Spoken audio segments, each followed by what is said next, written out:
Finalissima ফুটবলের এক দারুণ আয়োজন, যেখানে কোপা আমেরিকা চ্যাম্পিয়ন আর ইউরো চ্যাম্পিয়নদের মধ্যে শ্রেষ্ঠত্বের লড়াই অনুষ্ঠিত হয়। এবার এই উত্তেজনাপূর্ণ ম্যাচটি হতে যাচ্ছে আর্জেন্টিনা আর স্পেনের মধ্যে। সংবাদ মাধ্যমের খবর অনুযায়ী এই জমজমাট ম্যাচটি আগামী 26শে মার্চ কাতারের লুসাইল স্টেডিয়ামে অনুষ্ঠিত হবে। এই লুসাইল স্টেডিয়ামের নামটা নিশ্চয়ই আপনাদের মনে আছে, কারণ 2022 সালের বিশ্বকাপ ফাইনালও এখানেই হয়েছিল। ভাবতেই পারছেন বিশ্বকাপের ফাইনালের মাঠে এমন একটি বড় ম্যাচ হওয়া মানেই সেটা কতটা বিশেষ হতে চলেছে।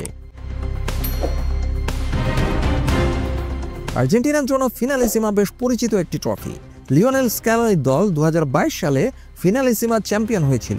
সেবার তারা ওয়েমলি স্টেডিয়ামে ইতালিকে 3-0 গোলে হারিয়েছিল। অর্থাৎ আর্জেন্টিনার ডিফেন্ডিং চ্যাম্পিয়ন হিসেবে এবার মাঠে নামছে। তাদের আত্মবিশ্বাস নিশ্চয়ই তুঙ্গে থাকবে। অন্যদিকে স্পেনও কোনো অংশে কম যায় না। তারা বর্তমান ইউরো চ্যাম্পিয়ন, অর্থাৎ ইউরোপের সেরা দল। তাদের দলে রয়েছে তরুণ প্রতিভা আর অভিজ্ঞতার এক দারুণ মিশ্রণ। স্পেন সবসময়ই তাদের পাসিং ফুটবল আর টিকি টাকার জন্য বিশ্ববিখ্যাত। টেকনিক্যাল অ্যাবিলিটির দিক দিয়েও তারা সেরা।